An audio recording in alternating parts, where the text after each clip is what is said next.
Hi, y'all. My name is Palmer Graves. I'm a grateful member of Al-Anon.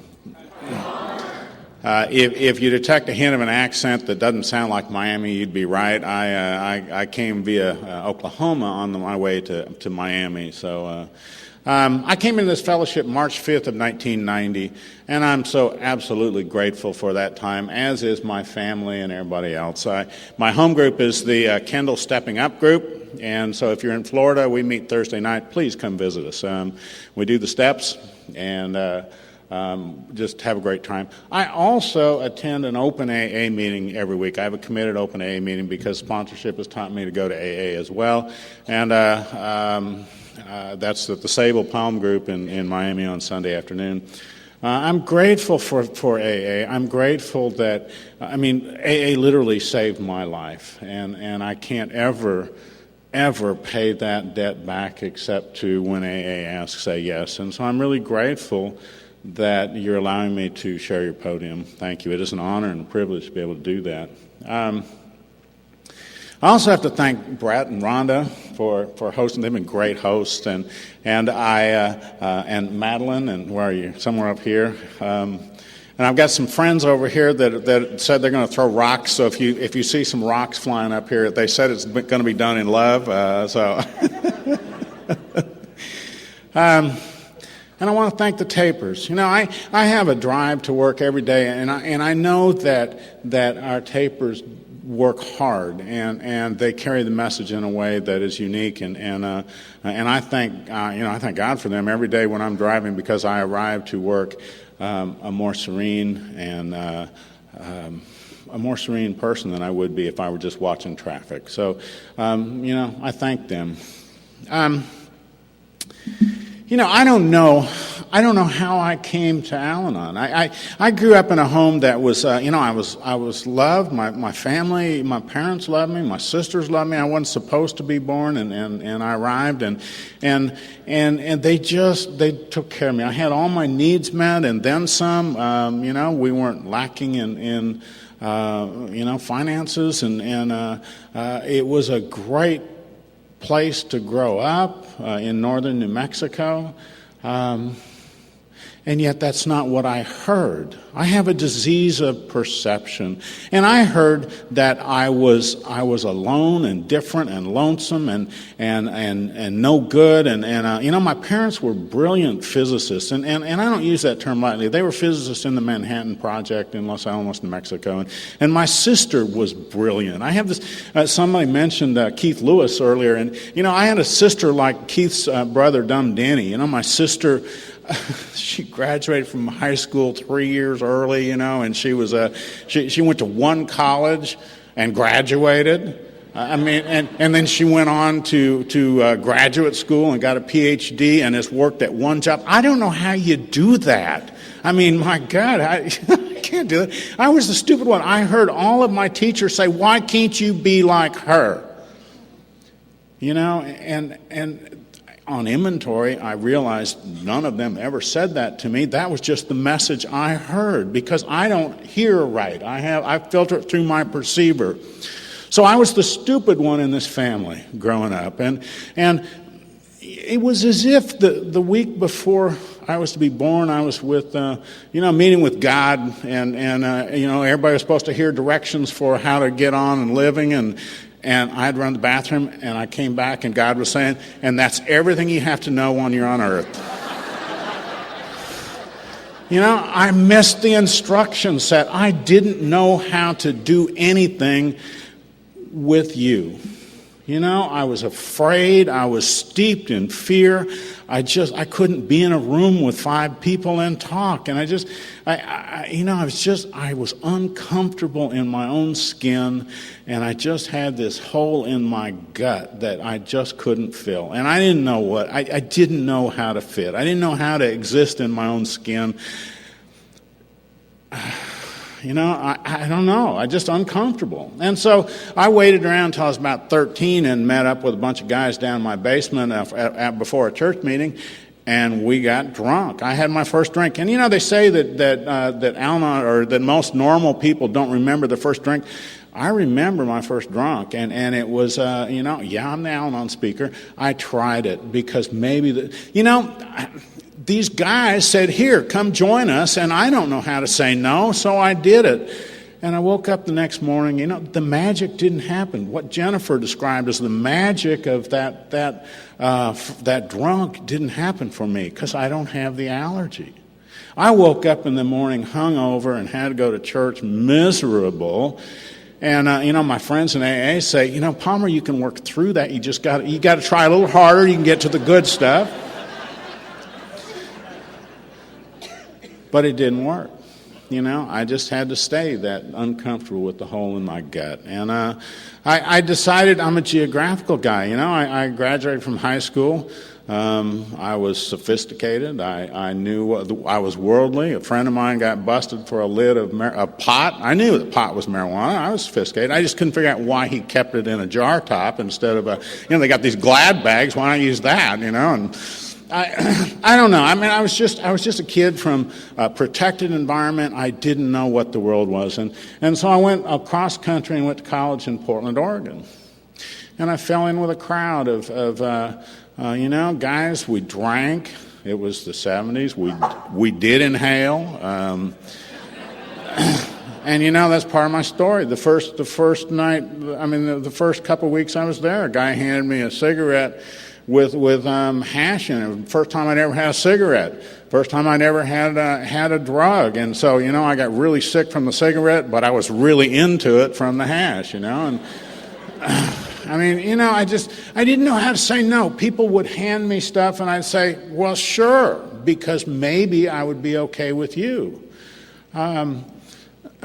So I spent a lot of time in the honky-tonks, a lot of time in bars and pubs and drinking with people and chasing that dream of being comfortable with you. And there's always another person on the table with me. Always another person. And maybe if I did that, I would be okay with you. And it didn't work.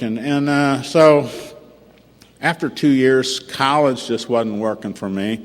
It took me 30 years to get through college too, Jennifer, and so I moved to Haight-Ashbury, and the call of she was going down to Haight-Ashbury, and a random she, and I decided, well, yeah, I'm going too, and so I went down to Haight-Ashbury, and I was a hippie in Golden Gate Park and doing all that. I did. I had my hair down my back and long beard and doing the things that hippies do, but it seems as though everywhere I go, there I am.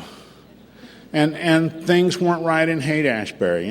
This was wrong or that was wrong. And I could make a list. And basically it was just that I suffer from a spiritual malady. And I just can't exist wherever I am. And so I left Haight-Ashbury and went to New Mexico and joined a commune. And so I was living in a commune in New Mexico again.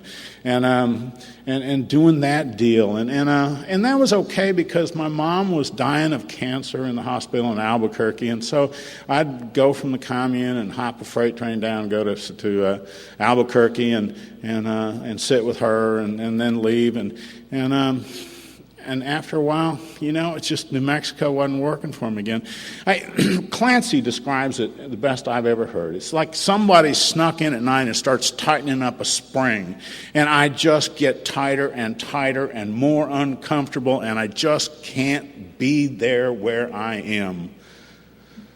And so I went down to the hospital. I said, Mom, I'm out of here. I'm leaving. I've got to go. And we left and went to Virginia Beach, Virginia.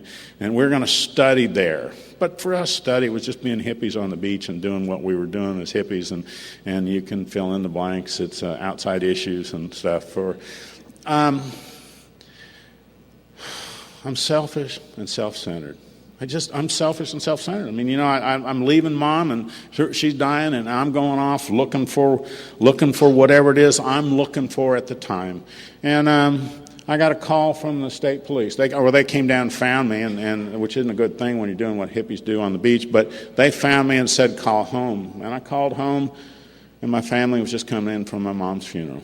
I wasn't there. I wasn't a brother. I wasn't a son. I wasn't a nephew. I just wasn't there because I was off chasing the dream. And that will come back up later in my story, but I carry a lot of guilt for that. And I didn't understand that I was selfish and self-centered. I didn't know that was the root of my problem. I didn't know. I just knew that somewhere out there, something will fix me. Something's got to be able to fix me because I just couldn't live in my own skin. And I tell my story this way because, we haven't even talked about alcoholism yet. I don't know if you say it up here, but I hear people in a lot of areas of the country saying, my qualifier, and talking about why we're in Al-Anon. I understand what they're saying, but I also understand that I am my qualifier. I marry alcoholic women because I qualify for Al-Anon. I don't qualify for Al-Anon because I marry alcoholic women.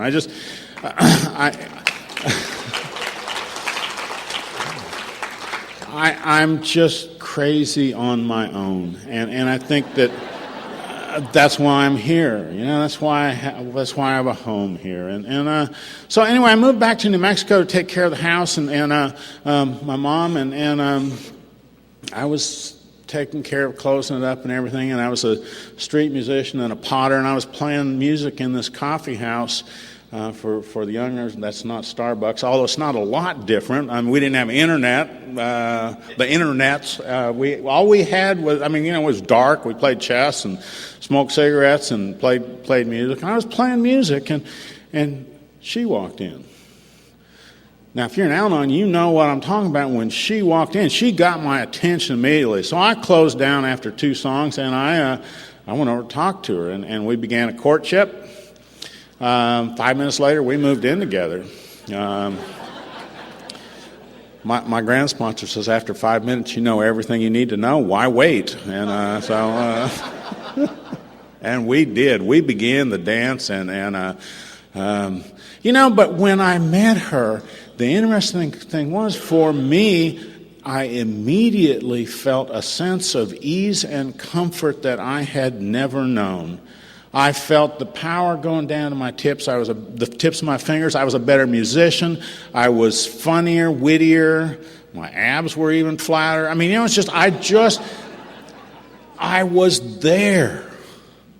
Now, I use the term, I had a sense of ease and comfort. I find it so interesting because when I read the doctor's opinion in the big book, I understand that. I got a sense of ease and comfort from being with her that I had never known. And I pursued that to the gates of insanity and death. And I would chase that feeling and try to fix her and make so I could again reclaim that sense of ease and comfort.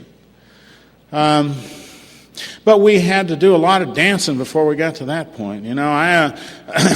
New Mexico wasn't working for her. It wasn't working for me anymore. And what do? Well, we move. So we moved up to, I had a home. We cut the lodge poles and set up my teepee on the side of Mount Hood in Oregon and started living there. And it was an idyllic time for me. Teepee's a beautiful place to live, but rustic. But it was out in the woods, and I had a great time, and it was just her, and me, and so it was neat. But again, after a couple months, it stops working. That's my nature. I just can't stay where I am, and it doesn't matter where I am. It's not going to last very long. And so the spring started getting tightened up again, and it wasn't working, so we moved over to Eastern Oregon, and I had my first brush with alcoholism. My sister-in-law came up, and she gave us her kids and went down to Redmond, Oregon, and proceeded to drink herself to death, and almost. And I didn't understand. I've never seen anybody abuse alcohol to that extent. In our family, my parents would buy a case of bourbon and a case of scotch, and it would last a year. And it wasn't just they drinking; it was for parties. And the only person I'd ever seen abuse alcohol was me and my buddies. And I didn't understand what she was doing. And one Sunday she was she got a job as a barmaid, which is a convenient job for an alcoholic. As Jennifer said, it's great. And so I watched, one Sunday her kids were visiting her, and she was bleeding out of slit wrist on the streets of Redmond, Oregon, and I didn't understand. I didn't know it was alcoholism. I didn't know. I'd never been taught. I'd never seen alcoholism. We took her to the hospital and then got her patched up, and I took her over to a treatment center in Bend, Oregon, 1974, and I had my first exposure to you. And they had these half sentences on the wall, easy does it, and I'm going, easy does what?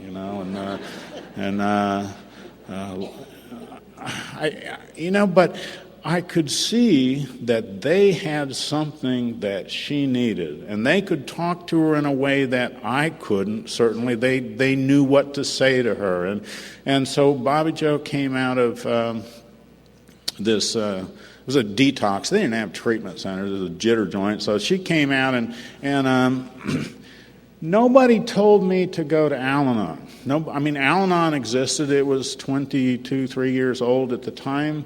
But nobody said, you got to go to Al-Anon. I'm sure it was there. If they had told me, I wouldn't have gone because she had a problem, not me. I'm okay. I certainly wasn't ready at that time. But I'd sit down with Bobby Joe and we'd read the big book. And I absolutely loved what I saw in that book. It just hit me in a way in my spiritual search that I didn't understand. I didn't understand at all why it was hitting me. But it was an incredible book. And I went on. I thought Bobby Joe sobered up. It turned out she didn't, but I didn't know that. She went back to drinking. And my wife and I moved to Oklahoma. And we got a farm. We were going to drop out and be a subsistence farmer.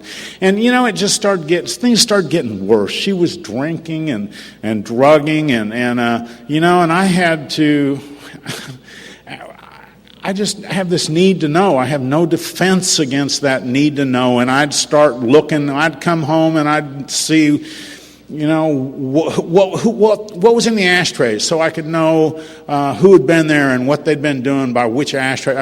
We're detectives, and so we start looking for clues, and I started having to track her down at bars and men's houses and do things and drive-by sightings. Go find out if she'd been at the bar, I had no defense, I'd keep watching, and my father-in-law, a neat guy. He trained cutting horses for a living, broke horses, strong man and vibrant, and I used to work with him, and he disappeared, and I found him in a flop house down in Poto, Oklahoma, and again, a brush with alcoholism, and he said, you got to take me to treatment. And I saw this guy, this strong man, becoming a gray husk shell of a human. He was not in good shape. And I didn't understand again. It's alcoholism. And he said, Palmer, buy me a beer and take me to treatment. I'm going, why would I buy you a beer if I take you to detox? And he was seeing things that I didn't see. There were bugs crawling on him that I didn't see, and he needed DTs coming on, and he needed that beer. He needed that beer to get to detox. I bought him a beer and took him into detox, and again, it's bewildering for us in the family because I didn't know what was going on. I didn't understand, and my wife started drinking and drugging more and more, and that didn't particularly bother me. I just jumped in and did it with her. I love it in chapter 3 where it says, we drank wine, drank only beer, took a vacation, didn't take a vacation, and I did the same list because I thought that I was being a kind and loving husband. What I was really, in fact, doing was I'm selfish and self-centered. And if I could only make her okay, I would again have that sense of ease and comfort that comes from being with her. If I could just make her okay, I would be okay. That's the delusion for the Al-Anon that must be smashed, is that if I am either get rid of her or if I could just straighten her out, I will be okay.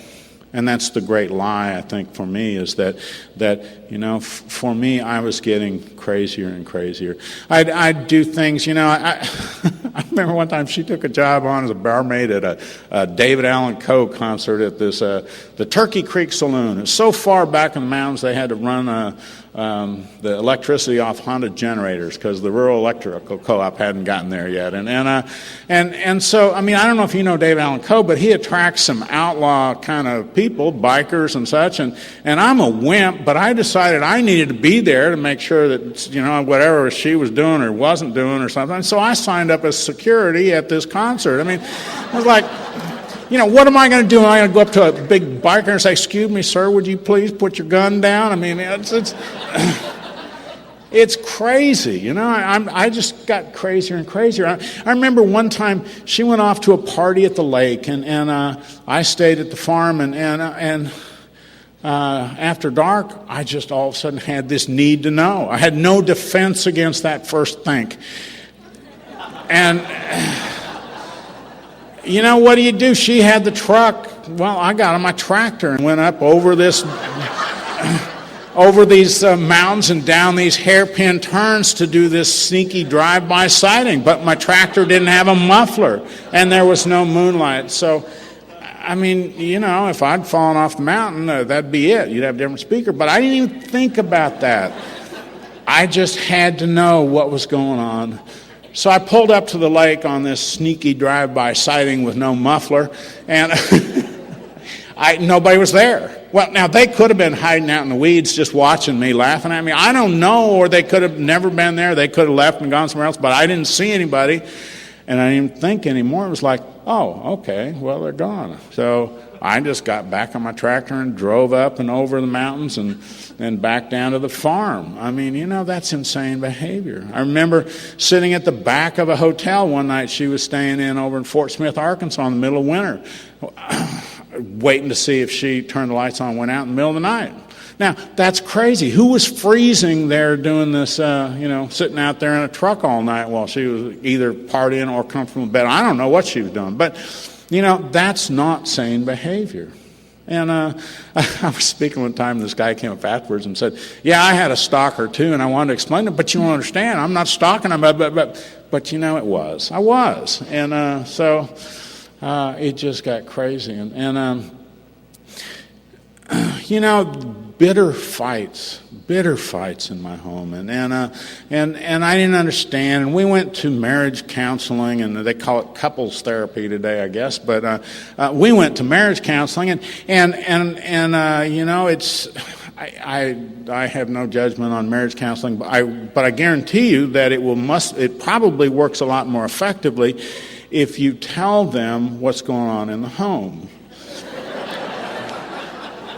But I have this need to look good to the neighbors, and I have to maintain this facade at all costs. And so I would not mention there was drugs and alcohol and violence and everything else going on because I don't want to let that facade down. So you know, everything's fine, thank you very much. And they decided that I was the problem. I mean, she told me over and over again she drank because and then you fill in the blank. There was a raison du jour. I mean, I don't know what the reason was. Today it might be that I did A, and she said, if you hadn't have done A, I wouldn't have to get drunk. So I'd do B the next day. And she said, no, you should have done A. I mean, it doesn't matter what A and B are. It's just that I was always doing the wrong thing, and she had to get drunk. And the counselor agreed. They decided I was crazy. Well, I was, but I didn't know it. And so that didn't work. And things got worse. I've had a huge shelf filled with self-help books. And if a self-help book would have fixed it, I would have been fine. But you see, I suffer from a spiritual malady that I can't fix no matter what I do. And I tried everything I could think of to make her okay, so that if she was okay, I would be okay. My mother-in-law came down and she said, Palmer, is she drinking? No, Ma, she didn't drink. And, I've got to have that. I've got that need to look good to the neighbor. We isolate, or at least we did. If you have friends, they know what's going on in your house, and therefore, since you've got to maintain the facade, we cut off from friends, and we had fewer and fewer and fewer friends, and more and more isolated in our home. And we had one couple friends left, and they invited us to come over and see a movie Friday night. And so we said, sure. And Friday night arrived, and my wife said, no, I don't want to go, you go. I said, no, I'll stay. She said, I don't feel well, you go. And so I went, I can follow directions. So we watched this movie. I have no clue what the movie was. It was one of those Friday the 13th or I don't know. One of those movies that I didn't see the movie. I was so worried about what she was doing, if she was okay. And so I left and went home. And when I got home, there was a rifle pointed out the door. And she said, get the hell out. Don't you ever come back. I mean, what did I do? I just went to the movie, and I didn't understand. Again, that's alcoholism, and you can't understand it. No matter how I think about it, I can't understand it because it's just not logical. And so she chased me off to Arkansas with a gun. I was terrified. I mean, it's terrifying looking down the front end of a rifle. And so she was filing for divorce, and her lawyer called and told me to come in and have a conference. And so I got there 2 weeks later, 3 weeks later, and she was there. And she said, Palmer, I don't know what I was thinking. I'm so sorry. Would you please come home? I need you. And for the Al-Anon, that I need you is like a mainline shot for a junkie. I fired my lawyer on the spot and went home. Of course I would. She needs me. It never occurred to me that, a normie out there might think twice about moving home with a person who held a gun on him 2 weeks prior. That thought never occurred to me. She needs me. Why would I not go home? And so I did. But I tell you, it doesn't get better. It only, when we're on a slide downhill, there's one way to go, and that's downhill. And we did go downhill, and it got worse. And I was just in despair. Just in despair. I didn't know what way to turn. And my mother-in-law came down again, and she said, Palmer, is she drinking? Is she drugging? She's acting weird. She said, you're acting weird. No, Mom, she's not drinking. She's not drugging. I think it's interesting. Our ODAT says that the alcoholic home is more easily spotted by the behaviors of the spouse than the alcoholic. And my mother-in-law spotted that behavior in me. She knew the behavior because she'd been there with my father-in-law, and she knew me. And she said, Palmer, I want to tell you a story.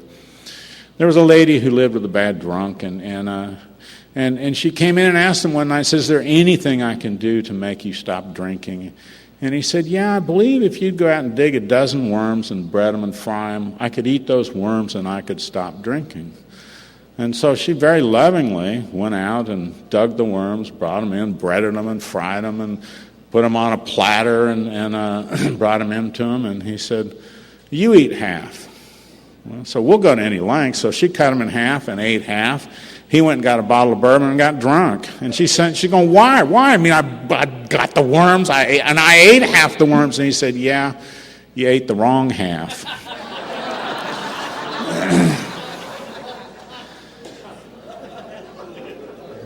I always ate the wrong half. No matter what I did, it was always wrong. I didn't know what to do. And she said, Palmer, you got to go to Al-Anon. You've got to go to Al-Anon.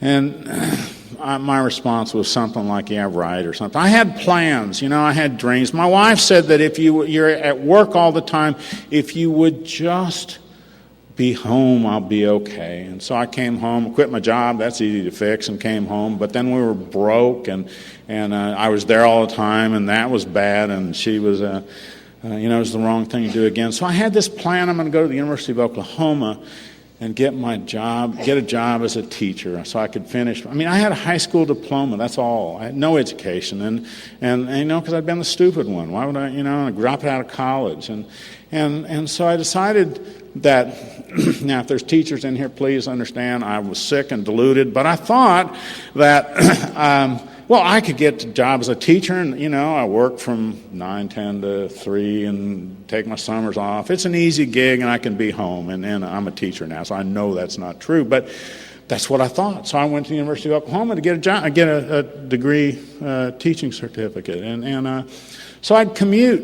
It's a 3-hour drive. I'd go up Monday morning early, get up at 4 and drive up to the University of Oklahoma and come back Thursday or Friday, depending on my class schedule, so that I could be home. And I did that, and one Thursday night, we had this bitter fight over the telephone, and it just, I didn't know what, I didn't know where to turn. I just didn't know what to do. I was out of options. I didn't know what to do, and what my mother-in-law and my sister-in-law told me came to mind. You got to go to Al-Anon. So I looked in the phone book, and I couldn't find Al-Anon in the phone book. I probably couldn't spell it. AA is easier to spell. I found AA in the phone book. And I called AA. And I thank God for fellowships like here and in Norman, Oklahoma, and other places where the family recovers together, where there's Al-Anon, AA, Al-Dog, Al-Cat, Alateen all together. And they handed the phone to somebody, and she said, "Palmer, I think we can help you. Come in." And they met Sunday, Monday, and Wednesday in that group. And this was Thursday. So I went home to the farm and came back up Sunday. And Monday, March 5th of 1990, I walked into my first Al-Anon meeting. And the only thing I can tell you is I was home. I was home. I just was home. And people met me at the door, and they shook my hand and welcomed me and brought me in. And I didn't hear very much that night. I heard the 3 C's, that I didn't cause it, can't cure it, and can't control it. And that was so astonishing to me. I thought that I had caused her to drink. I had been told over and over and over again that she drank because I did or didn't do something, that it was my fault. The counselor had told me it was my fault. And they said, no, she drinks because she's an alcoholic, and that's what an alcoholic does. And it's a disease. I didn't know about the disease of alcoholism. I didn't know about the phenomenon of craving. And I was relieved. I felt this sense of peace come over me. It's like, I'm okay. And I didn't hear much else, but I just remember that feeling of being safe and being loved. And I'm just forever grateful for that group. And they hugged me at the end of the meeting. Now, that doesn't seem like much, but you got to remember, if you get an image in your mind of Charlie Manson, that's pretty much what I looked like. I was scraggly, long beard, long hair, dirty. I smelled, and I walked in that door, and these women gave me a hug and said, "Palmer, you keep coming back. We need you." Oh, well, if you need me, I guess I could put this in my schedule.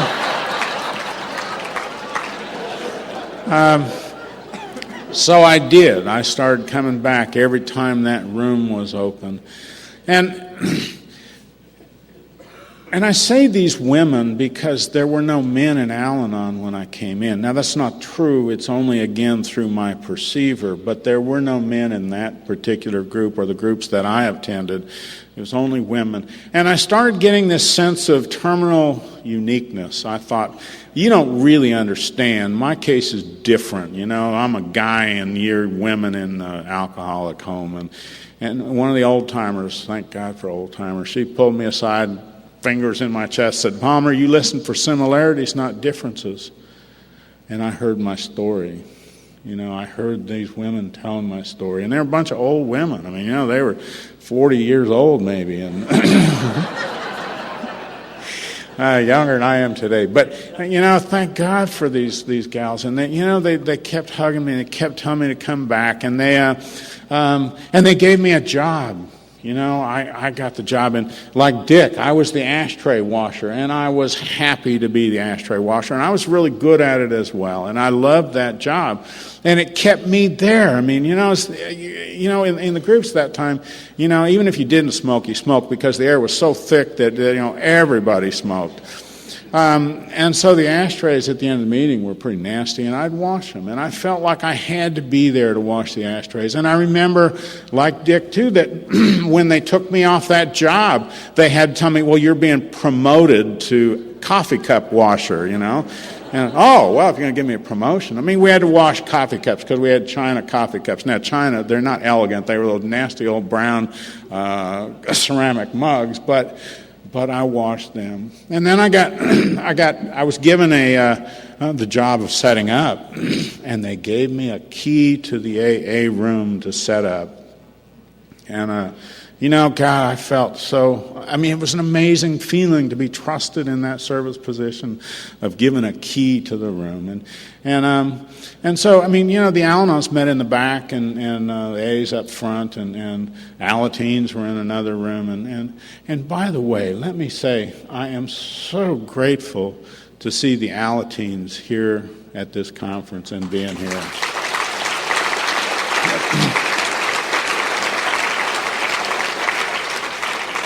I love Alateen, and I love seeing you participate and being in recovery. So thank you for being here. I love watching you running around the conference. So,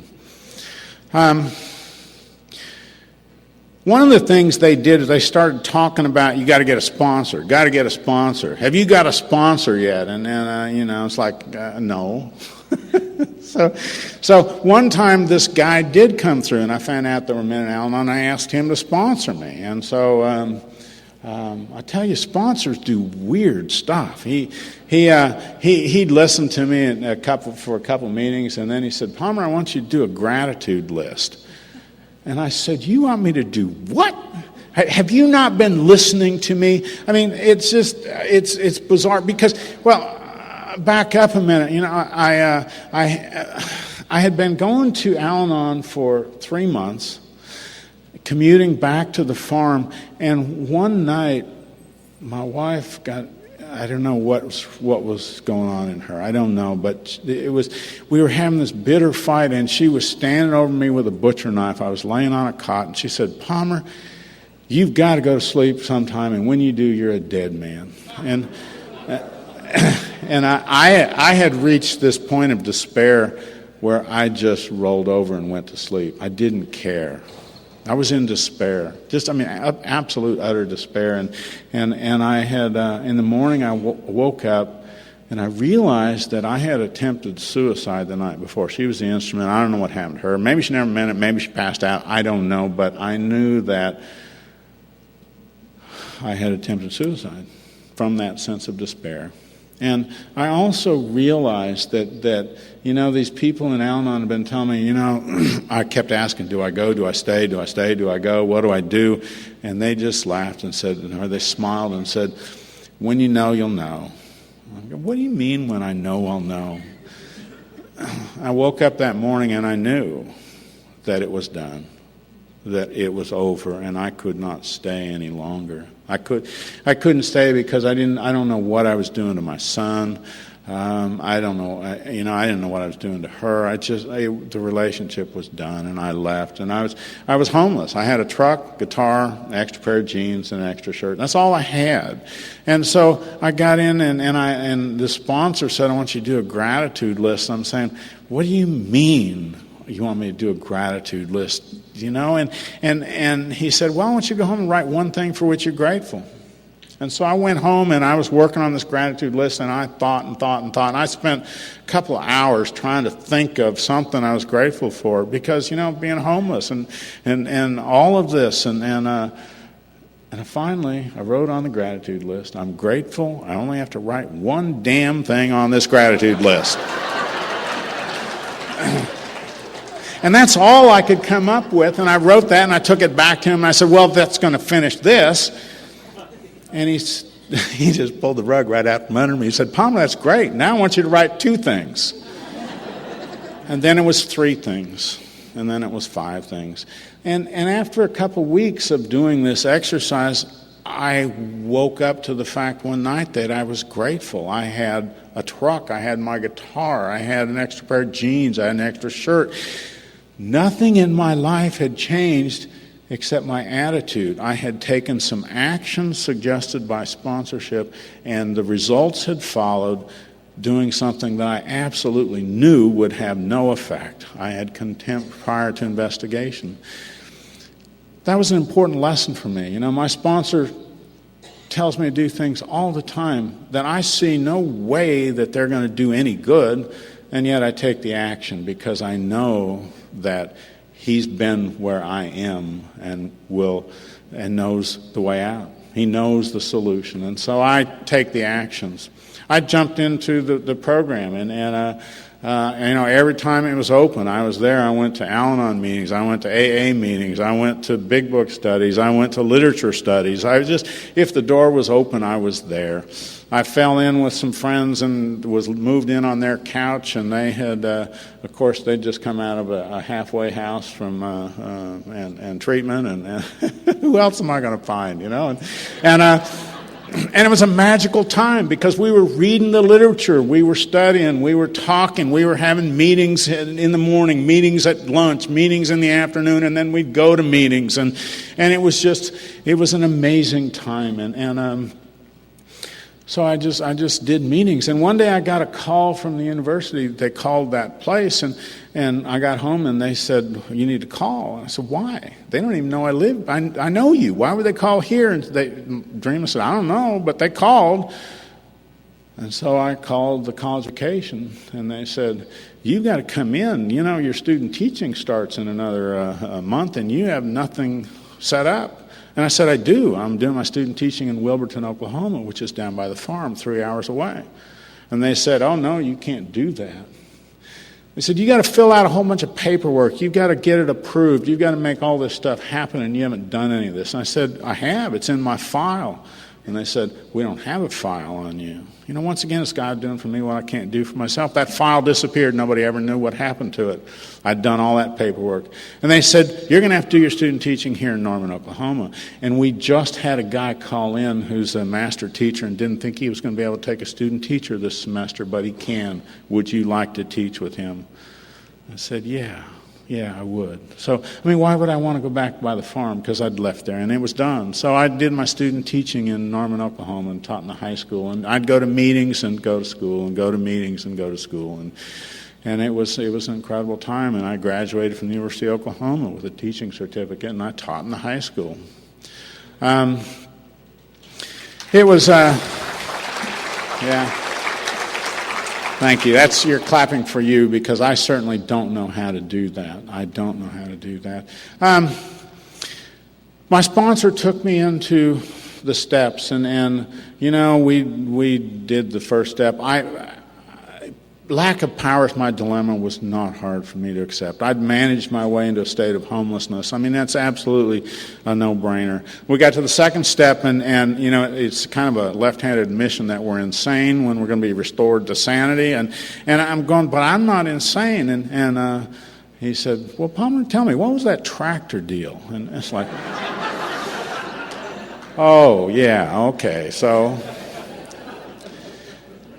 And then we got to the third step, and I knew it was coming. I'd seen it on the wall, and you can't disguise it with your HP stuff, and all this. I knew you were talking about God, and I don't do God, I don't do it. And so I was ready to leave. I'm not going there. I just don't do that. And my sponsor was really a wise guy. He took me into the chapter, The Agnostic in the Big Book, and it says in there,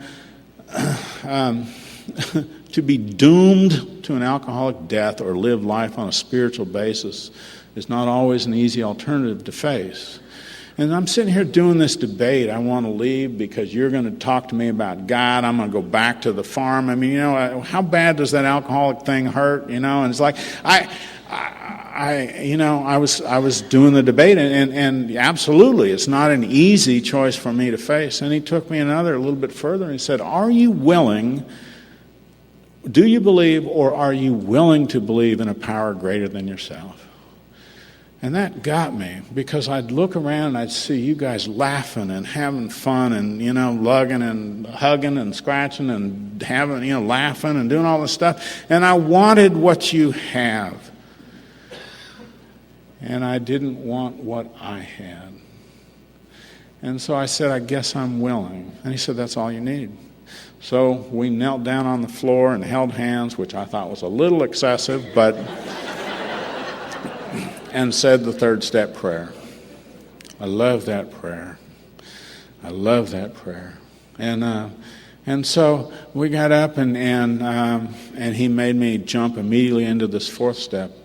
And I found out, the first three columns are real easy to write. I'm resentful at everybody, and anybody who ever breathed air, I'm resentful for, and feel guilty because I'm breathing your air, and I mean, there's a lot of stuff going on, and then that was real easy. But then we turn the page over there, and it says, "Looking at your list again." Are we ready to look at it from an entirely different perspective? Where were you wrong? And it's like, oof. I didn't want to look at that, but I did. And I looked at it, and I found out that every time we'd had a fight with my wife, my mouth had been flapping. I found out that I had a great part in that relationship going down, and that I had indeed been wrong in a lot of different places. And it was an amazing journey for me to look at my character defects. Everybody that I resented on earth and all these institutions came down to my character defects. And I was no longer a victim. And I thank God for not being a victim, because, if she's my problem, it's helpless, hopeless, it will never get better. If I'm my problem, there's a solution. And that's what I came to in the fourth step, and I'm so grateful for that. And then he wanted to do a fifth step, and I didn't want to. I knew that if I really admitted to him everything that I am and everything that's inside me, that you guys would reconsider and say, well, Palmer, we had this secret meeting, and no, you're too sick to be part of us, and we don't want you here, go away. And he didn't. He laughed, and he said, yeah, I did that too. You should have seen what I did. And after we're done, he said, Palmer, I love you. And it's just an amazing, remarkable experience for me to have someone say, I love you, and after seeing all of my raw meat, everything that was wrong with me. And it was just amazing. And I got to he took me into the sixth and seventh step, and I love the seventh step prayer. It says in the seventh step prayer, as you know, my Creator, I'm now willing you should have all of me, good and bad. My Creator. If God is my Creator, there's a reading in the Alateen, A Day at a Time, the red book, that says, I know I'm okay because God doesn't make junk. And God's my Creator. For the first time in my life, I started to get the sense that maybe I was just one of God's kids, and that I was okay just like I was. And I was in a room with about 12 people, and I noticed that something was wrong. And I stepped aside to look inside and see what it is that was wrong. And what was wrong wasn't wrong at all. It was an experience. It was something I had never experienced. I was comfortable with you, and I was carrying on a conversation with 12 people. I'd never experienced that. And it was a gift of the sixth and seventh step for me. My sponsor at that time graduated. And he left. I don't know where he went. To this day, I don't know where he is. Maybe he went back out drinking because he was also an alcoholic. I don't know. But I decided at that time that, I've been around here for a few years. I can probably sponsor myself. I know what's going on. I got this rocking, And so I began this with this new sponsorship relationship. And I tell you, it's a great gig because, if I wanted to not go to a meeting some particular night, I want to watch TV, and I'd talk it over with my sponsor would say, well, sure, you do that. You watch a meeting. You watch that movie. Or resentments are great because I'd get this resentment, and I'd talk to my sponsor, and my sponsor would say, well, you should feel that. You earned that. And I began to get sicker and sicker again, and I thank God I realized it, and I found another guy and asked him to sponsor me, and he said, yeah. And so we began the deal again, step one, and going back through the steps. And I started at this time dating another gal, And she was an earth person. She didn't understand my need for Al-Anon, but that's cool. Whatever you want to do, that's okay. And so I'd got Al-Anon, and I was dating her, and we did do a courtship. And after about a year, we got married. And I noticed on our honeymoon, that she was drinking a lot. My God. I'd never seen her drink before. Well, one time when we were dating, she had been thoughtlessly overserved one time. But I didn't know. And so I watched as we were newlyweds, she started drinking more and more and started not being able to stop. And I was at the Canyon Conference. I go back to Oklahoma every year for the Canyon Conference. And I was down in the canyon sitting with my grand sponsor, Pat Clater. And I said, Pat, I think I've done it again. I've married another alcoholic. And Pat got the most beautiful smile on her face, and she patted on me and said, hon, sometimes I think their horns just fit the holes in our head. And what she was telling me is, Palmer, you're an Al-Anon. What we do is we love alcoholics, and it's okay. You keep coming back. You're in the right place. And I had indeed married another alcoholic, and she started drinking alcoholically. She started blackout drinking. And I watched her, that says that in the book that there comes a point where they have no defense against the first drink, and I watched that, and she did indeed have no defense. She would in the morning say, I will never drink again. I promise, and I'd swear to God I will never drink again, and that evening she was struck drunk. And I could understand that now. I could see alcoholism.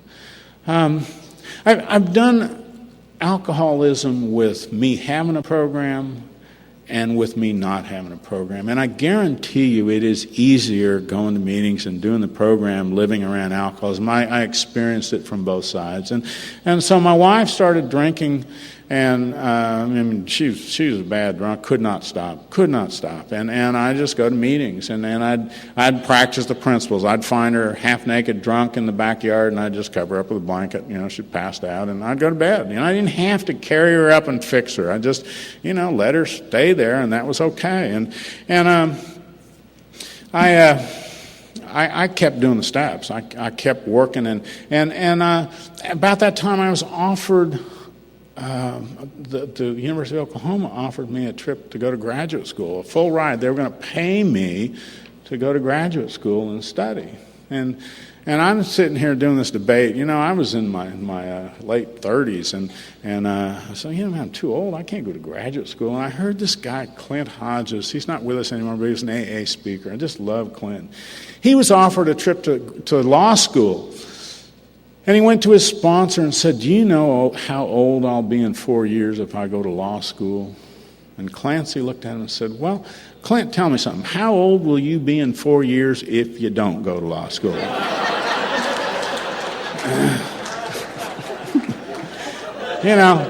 Thank God for sponsorship. I'd never thought of that myself. So I accepted an offer to go to graduate school. And so I went to school. I'd whine some, call my sponsor, and you know what, they want me to write a book to get out of here. And he'd say, well, have you written the first page yet? Well, no. And so, thank God for sponsorship. I wouldn't have thought of that. I was freaked out by page 250, and I hadn't even started page 1 yet. And I started going to class one day at a time, taking one test at a time, doing one project at a time, doing the deal and going to meetings. And I remember one time I was supposed to go down to Lawton, Oklahoma. My sponsor, grand sponsor, and great-grand sponsor were doing a book study. And I said, well, I can't go, Steve. I've got to work on my dissertation this weekend. And he said, Palmer, how much have you written yet? And I said, well, I haven't really started yet. He said, well, I think you can take this weekend and come to a book study. And I did. And thank God I did. I'm grateful for sponsorship because he told me, no, you're not going to work this weekend. You're going to be at this meeting. Get in the car. I need that kind of sponsorship sometimes because my best thinking puts me not in recovery. So, I worked all the way through there, and my wife drank, and I worked, and she drank. I came home one day, and she wasn't there, and my dog actually took me up the stairs. She wouldn't let me go anywhere else in the house. She took me upstairs, a little miniature schnauzer, and the bathroom door was locked and closed. I had to do the karate thing, kick the door down, and she was passed out, almost dead from a mixture of alcohol and drugs. Called the paramedics, and they came and took her to the hospital. She was on a breathing machine, and I called you. I called my sponsor. I called my group, and they were sitting there loving me and rocking me. We didn't know whether she'd live or die, and I was okay. I'm not unmoved, but I was okay. I was loved. I was among my tribe, and, thank God for you. That's such a contrast for me. When I was living in the commune, we were sitting around like hippies do, talking about love, and we love you. And in a moment of weakness or honesty or something, I said, I don't feel it. I don't feel loved. And they literally picked me up and started rocking me horizontally and trying to make me feel loved. And I was alone and lonesome and apart from. Something in me was broken when I came in. I couldn't experience and feel love, or I couldn't feel your love. I couldn't love you. I was just locked in self. And somewhere through the process of the steps, that was fixed. I was doing weird stuff like gratitude lists and inventories and washing ashtrays, and while I wasn't looking, that was fixed because I was in the hospital room and I knew I was loved, and I loved you. What a gift. What a gift. My sponsor, of course, made me do the 8th and 9th step, and I had a lot of amends. I'd hurt, as an Al-Anon, I had hurt and caused a lot of people spiritual harm, and I had to look at that, and I had to make amends to my first wife, for the damage I'd done. And I did. And I came up with, my mom was on the list. I'd walked off and left her dying of cancer. And how do you fix that? She's dead. Again, Clint Hodges, I heard him talking about writing a letter and going to the grave in Billings, Montana, and making amends to his mom. And my sponsor directed me to do that letter. He'd heard Clint too, I guess. And so I wrote a letter and flew out to Los Alamos, or Albuquerque, and drove up to Los Alamos and went down to the cemetery, and I was reading this letter to Mom, and I sat for a long time with her and cried and cleaned up on the graveside and just sat a long time with her. I came up out of the grave. I had contempt prior to investigation. I thought, yeah, right, this is going to work, right, Steve. But I took the action. When I came up out of the cemetery, the first person I ran into was my mom's dearest friend. And she said, Palmer, what were you doing today? And I said, just hanging out, Becky. She said, no, Palmer, really, what were you doing today? And I said, well, I went to the cemetery, Becky. She said, Palmer, what were you doing today? I mean, her question was bizarre. She was drilling, and she would not take no for an answer. And I said, well, Becky, I abandoned Mom when she was dying of cancer, and I had to go down and make amends for my behavior. And I was down making amends to Mom. And Becky started laughing. That's not what I expected. But she was laughing. She said, Palmer, I was with your mom the day you left.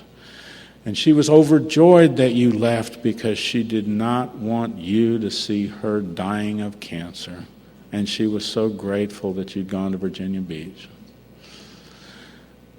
I don't know what the odds are that the first person I'm going to run into after making amends that I didn't think were going to work was going to take me off the hook of guilt that I'd laid in for 30 years.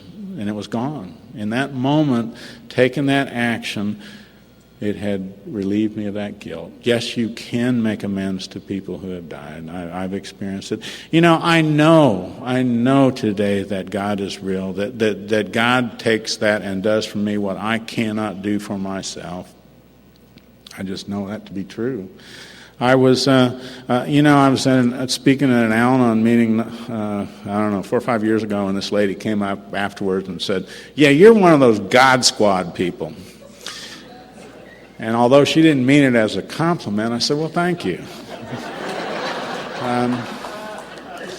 I think that is talks about the power of these steps, because I went from the guy saying, oh, no, I don't do this God stuff, don't do God stuff, to where I'm part of the God Squad today. And I know I have daily experience that God is alive and well and working. I mean, we're a people of dead, a room full of dead people here who are alive only through the intervention of God.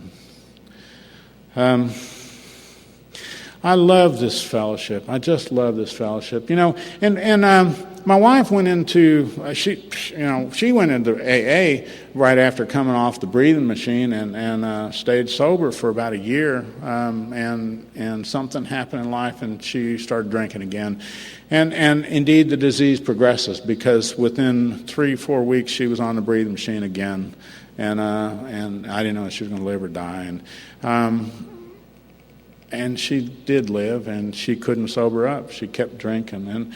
And I finished up my dissertation, and I was kicked out of the University of Oklahoma with a PhD in chemistry. I don't know how you do that. I don't know how you go from the homeless guy on the street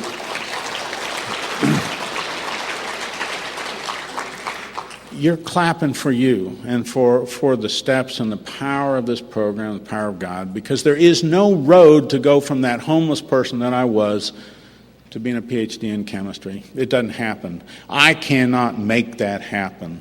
But Tom Ivester says that when God has plans, the walls come down. And I think that's true. God had need of a chemistry professor in Florida. And it doesn't mean that I didn't do my part. I did, but I can't make that happen. That's God working. And so I got an offer for a job in Florida, and we moved to Florida. I'm on the faculty of a university in Miami. And I love what I do. One of my defects of character is I'm a caretaker. And it caused me great misery trying to take care of people who didn't want to be cared for.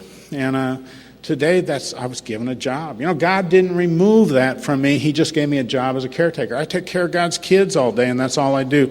I am so grateful. And I am effective in that job, because I think in God's hands, our defects become our greatest assets. The state of Florida thinks I work for them. I really don't. I just go to work every day for God. And what can I do? Lead me where you need me today, God.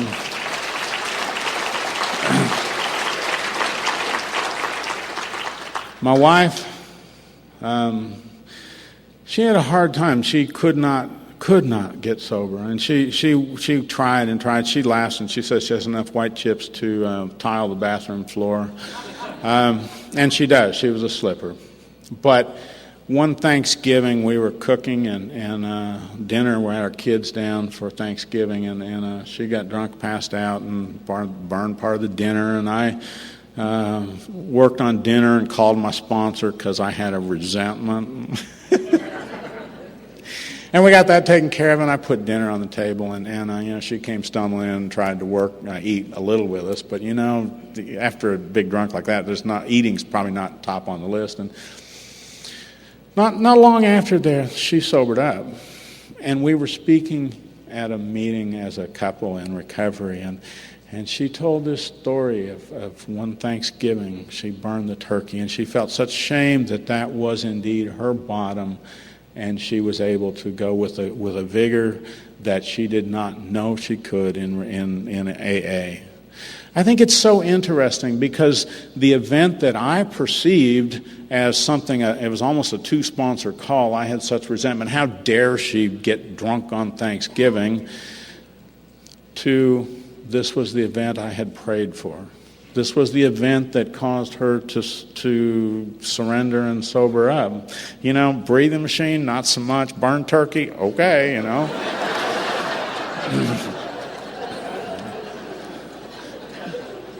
God is so smart about this. I don't, when I think something's bad for me, often it turns out to be the most amazing event for me. And when I think it's good for me, it's bad for me. I just don't know what's right for me today. And I know that today, and I'm grateful for that. So I'm pretty much, God's in charge here, and I just kind of have to let it unfold and see what's going to happen for today. My son, I had left him too at the farm, and I've made amends to him, continuously. He found out at one point that, he went to get the mail. And he found my child support check there. He'd been told that I didn't send child support and that I'd abandoned him, and all the letters that I sent he didn't receive. And he found that, and in that one moment, because I was doing what was the next right thing, sending my check, he found out that I'd never left. And he called me, and we developed a relationship, went and played golf together, and he and I had a great relationship. He called me from Florida, and he'd gotten married, and I got to go over there and bless the arrival of my granddaughter, and with my wife, my son, his wife, and my ex-wife, and his mom. And Al-Anon has put that family back together. I certainly have not the power to do that. And today, we're an amazing family. I just got back from Orlando. We went up to visit him. My son's been serving in Afghanistan, and he just got back from a tour of duty. He's a medic in the Army, that relationship has been healed. And it's just from taking the actions, whether I believe they're going to work or not. My life today is just amazing. My wife and I have, she's got 13 years of sobriety now.